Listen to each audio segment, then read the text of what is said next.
Olá, meu povo maravilhoso que está aí do outro lado da tela, dedicando um tempinho do seu dia para me assistir.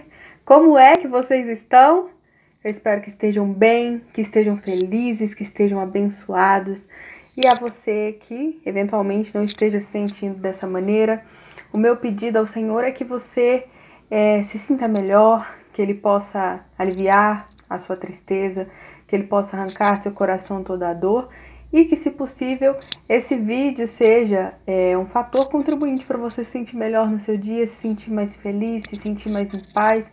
Tomara que a mensagem que a gente vai falar aqui hoje seja algo que possa ajudar você a se sentir melhor, mais alegre, mais em paz, em nome do Senhor Jesus. Bem, gente, semana abençoada essa que nós estamos, com direito a feriado, com direito a data comemorativa, né? E não é qualquer data comemorativa, mas uma data especialíssima para os enamorados.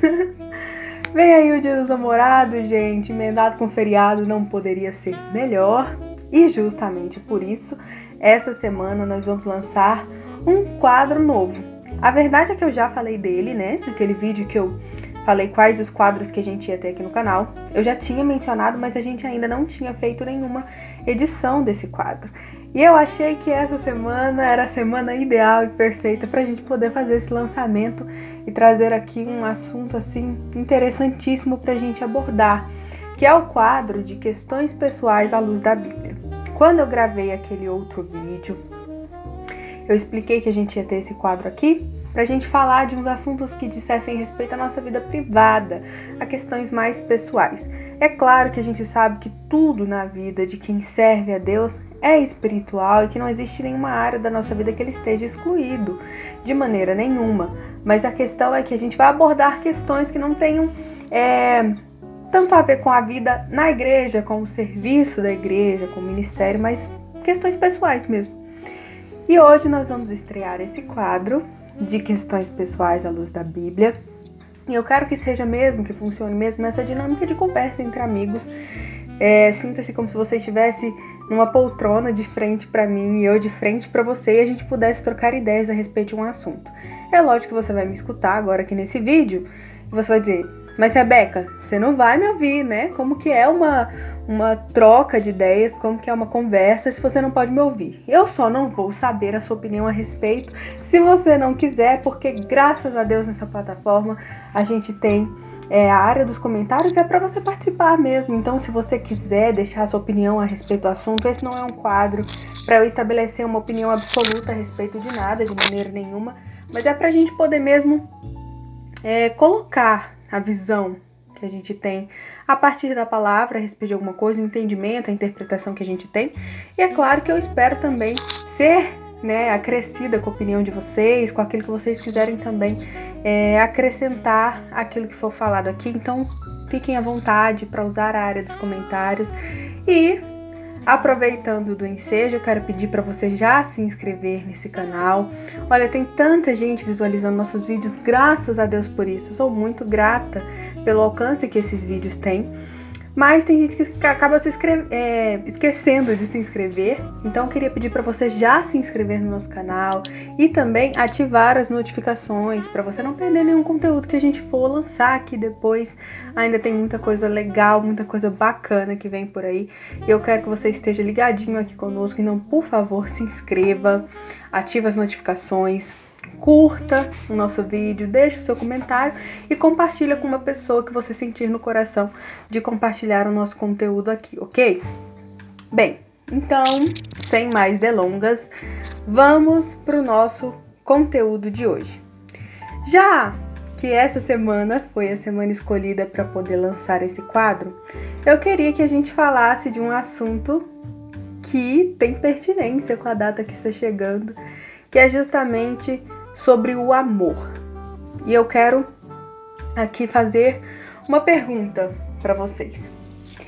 Vocês acham que os atos de amor amadurecem ou não?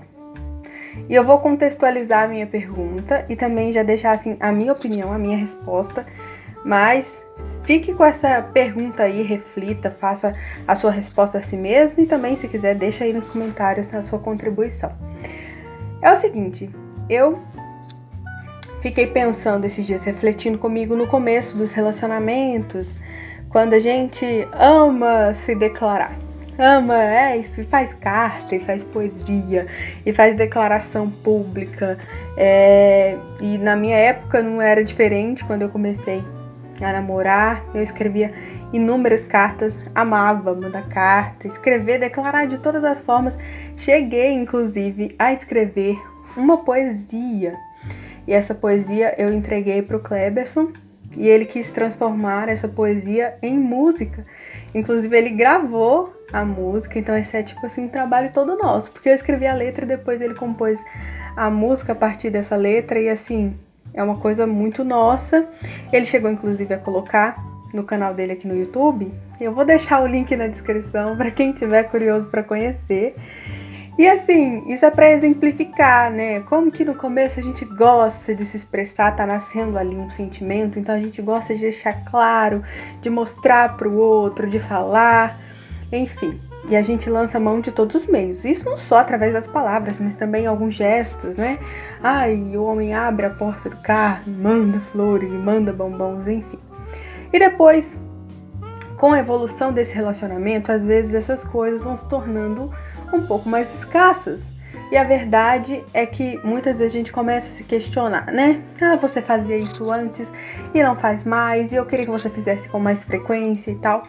Numa dessas minhas crises, eu estava, né, refletindo com o Senhor, e eu cheguei à conclusão de que as coisas, como elas mudaram, eu não sou mais a mesma pessoa, aquela garota solteira que namorava, e o namoro também não é a mesma coisa de um casamento. Acho que é a mesma coisa pro Kleberson, a gente construiu uma vida juntos, nós temos uma vida a dois, então não é a mesma coisa.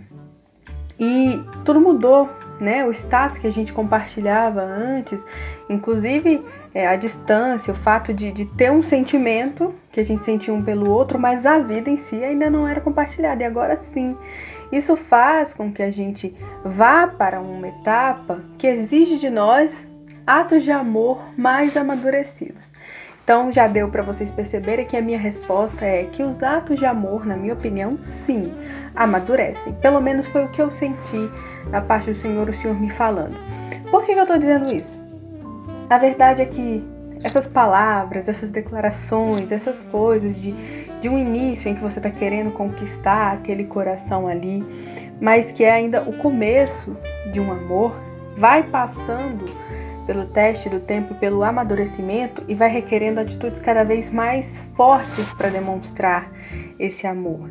E aí, o que eu percebi o Senhor me falando foi assim, de gestos que eu não estava parando para observar. Por exemplo, o Kleberson, sempre que ele vai sair e que eu vou ficar sozinha, alguma coisa assim, ele sempre me deixa bilhetes, recados. Se ele vai sair a algum lugar onde ele vai ficar algum tempo distante de mim, ele sempre coloca crédito para ele, se ele não tiver, ou crédito para mim, para manter a comunicação, e fica ligando periodicamente para se comunicar comigo.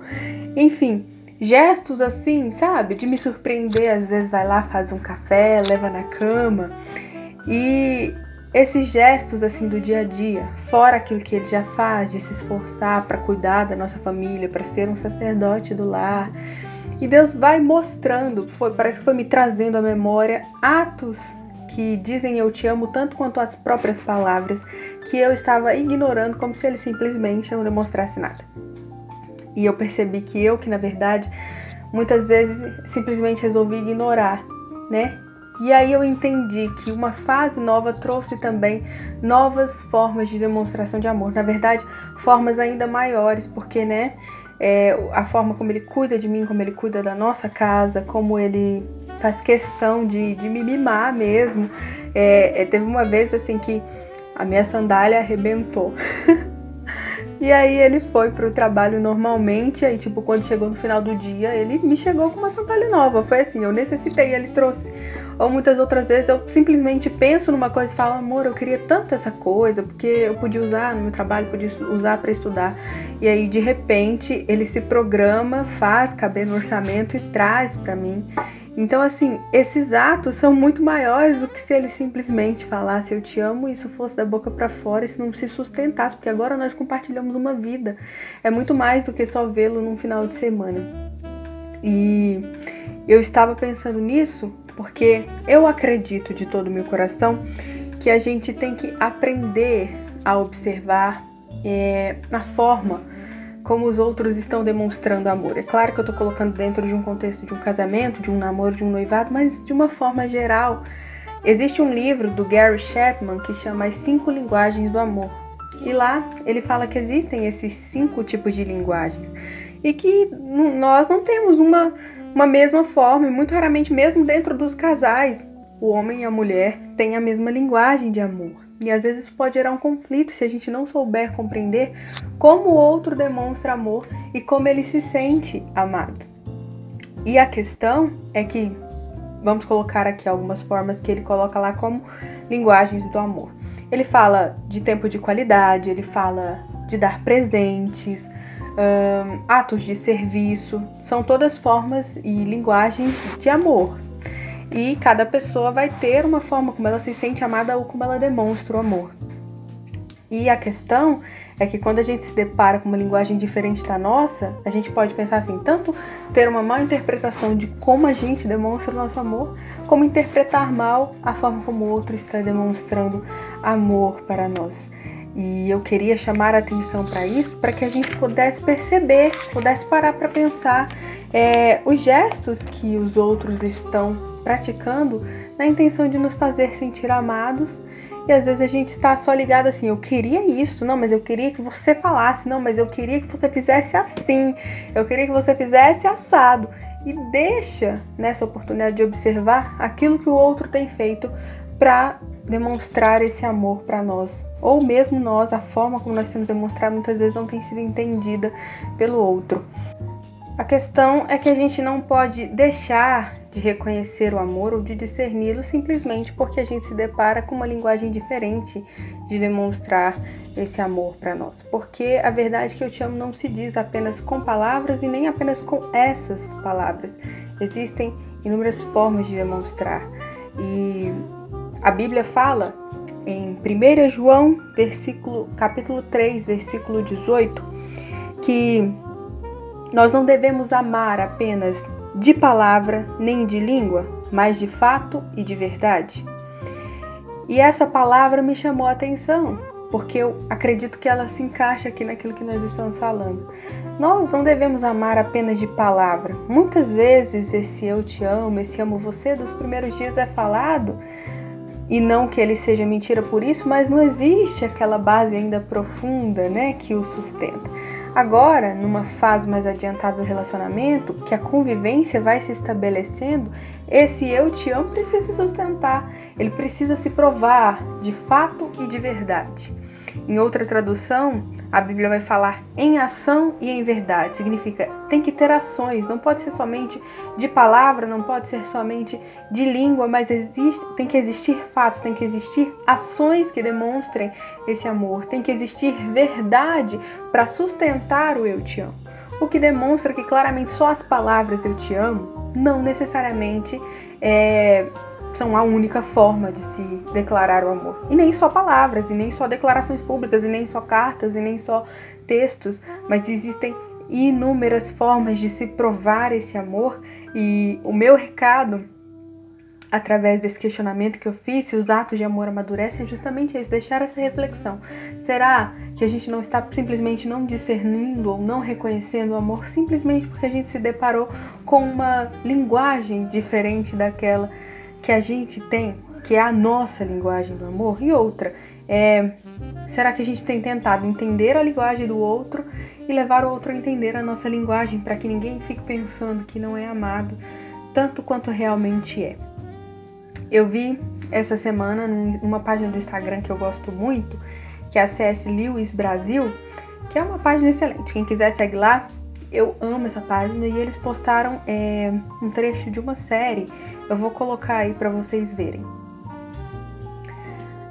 Fala assim, da série Todo Mundo Odeia o Chris, todo mundo sabe, é baseada na história real dele. é cômica, mas existem textos ali, trechos daquela série que mostram a verdade. Esse texto que foi colocado nesse trecho da série é uma citação incrível que fala, ele dando boa noite pro pai dele, o pai dele se despedindo dele antes de dormir, e aí ele diz claramente que o pai dele não era desses que dizia eu te amo, mas que quando ele dizia eu te vejo amanhã, era a forma dele de dizer eu te amo, porque ele queria dizer que ele voltaria para casa no outro dia, e voltar para casa era a forma que ele encontrava de dizer eu te amo. E aí isso falou fortemente ao meu coração, e eu pensei, é isso. Existem formas de se demonstrar amor, às vezes não necessariamente com essas palavras, às vezes é uma pessoa que faz questão de saber do seu dia, que faz questão de te mandar mensagem quando você tá sumidinho, que quer saber se você tá bem, que se importa contigo, esse marido que se esforça pela sua família e por concretizar os planos que vocês têm como família. Essa esposa que tá cuidando ali dos filhos e da casa com tanto empenho, e aí você pode pensar, mas isso é o básico, isso aí é a função da pessoa dentro de casa, mas quem é que vai achar ruim se você reconhecer esse esforço e essa dedicação que na verdade não pode ser forçada? Às vezes a gente ainda não entendeu que forçar justamente não leva a gente a fazer as coisas com tanta qualidade quando a gente entende a razão por que a gente tem que fazer aquilo. Quando você ama, você educa os filhos, você cuida da casa, não é porque você tem a obrigação de fazer aquilo, mas é porque você ama. Você quer que seus filhos sejam bem criados, você quer que sua casa esteja em harmonia para sua família. A mesma coisa vale para um pai, para um marido que sustenta a sua casa, que entende que aquilo não é porque é obrigação dele, ele faz aquilo porque ele ama, porque ele quer o melhor para a família dele, porque ele não quer que falte nada dentro de casa. A razão é o amor e não a obrigação. Eu acredito que essa é a maior lição que Jesus veio para nos ensinar. A lei, ela não era perfeita porque ela estava sendo cumprida simplesmente por dever, simplesmente por quererem mostrar que cumpriam tudo e não falhavam em nada. E na verdade essa não era a razão. Então nós temos que entender que o amor é o que permanece e é que tem que nos motivar a fazer tudo aquilo que nós fazemos. E é isso que nós temos também que observar ao nosso redor, os atos de amor que a gente tem recebido. É claro que o que eu estou falando aqui, como eu disse, não é uma verdade absoluta, não vai valer para todos, é claro, tem muitas pessoas que realmente não conseguem demonstrar amor, não conseguem demonstrar o que sentem. Mas a mensagem que eu estou deixando aqui é para que você se certifique. Antes de você clamar ao Senhor ou antes de você cobrar da outra pessoa, você se certifique que de fato você não está sendo amado nesses atos que dizem tanto eu te amo, quanto se essas palavras fossem pronunciadas de maneira vazia. Que nós não amemos apenas de palavra e de língua, mas de fato e de verdade. Que a gente se empenhe nas nossas ações por demonstrar amor na linguagem de amor que a gente tiver, seja dar presente, seja tempo de qualidade, seja atos de serviço, seja qual for a nossa forma de dizer ao outro que é amado. Mas também, aproveitando que essa semana é a semana dos namorados, que você não exclua os outros atos. Não é porque você tem uma linguagem de amor que significa que você não possa demonstrar da maneira clássica, que você não possa reconhecer o outro usando as palavras também. Então que essa semana você possa refletir e pensar nos atos de amor que você tem recebido daqueles que estão à sua volta, na forma como eles têm demonstrado para você ou têm querido mostrar para você que você é amado por eles, e saiba reconhecer, você namorado para sua namorada, você namorada para seu namorado, noivos, casados, façam assim, homem e mulher e vice-versa, façam um pelo outro esse reconhecimento de como a outra pessoa tem se esforçado e tem tentado mostrar para você que você é amado, e queira reconhecer isso com aquelas formas clássicas também, porque não faz mal a ninguém a gente voltar àqueles primeiros dias do primeiro amor e demonstrar com carinho, com reconhecimento, com palavras, aquilo que a gente tem sustentado no dia a dia, na nossa convivência um com o outro. Essa é a resposta que eu tenho para essa questão pessoal, essa primeira questão pessoal que a gente tratou à luz da Bíblia. Quero ouvir você, é claro, como eu já disse, deixa aí seu comentário com a sua opinião. E é isso, gente. Vamos aproveitar essa semana linda que o Senhor criou para nós. Essa data comemorativa não vamos deixar passar em branco. O máximo que a gente conseguir fazer, que a gente faça, porque assim, nós temos que amar.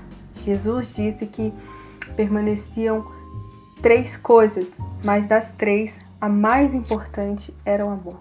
Então, o amor é o que sempre tem que prevalecer e a gente tem que praticá-lo tal qual a gente recebeu ele do Senhor.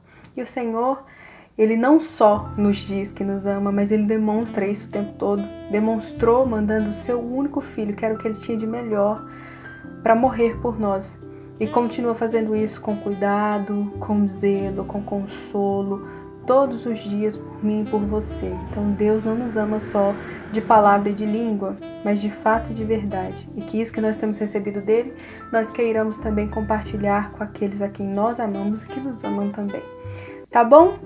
Um beijo no coração de vocês. Muito obrigada por terem tirado um tempinho aí para me ouvir e por todo o apoio que eu tenho recebido aqui nesse canal. É muito importante para mim. Continuem pra gente fazer esse canal se expandir, a gente levar cada vez mais a mensagem que é veiculada aqui para alcançar o máximo de pessoas possível. Beijo, tchau e até a semana que vem.